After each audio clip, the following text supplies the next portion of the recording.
மட்டிக்கினாரு ஒருத்தரு இவரை காப்பாத்தணும் கத்துரு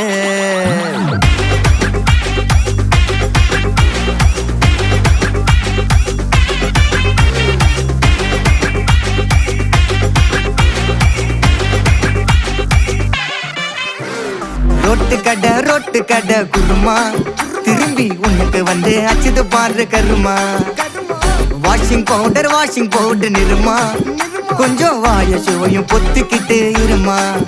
ஓ நிலைமையத்தான் நினைச்சு சிரிமா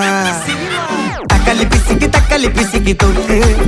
மொக்க வாங்கிட்டடா செவுத்த போய் நக்கு ஐபிஎல் கப்பு நான் வாங்கி தரேன் லாலிபப்பு சப்பு நீ சோத்தல தான் போடுறியா உப்பு அப்போ இப்படி இருந்த நீ இப்போ இப்படி ஆயிட்ட ரொம்ப மாசு காட்டினவன்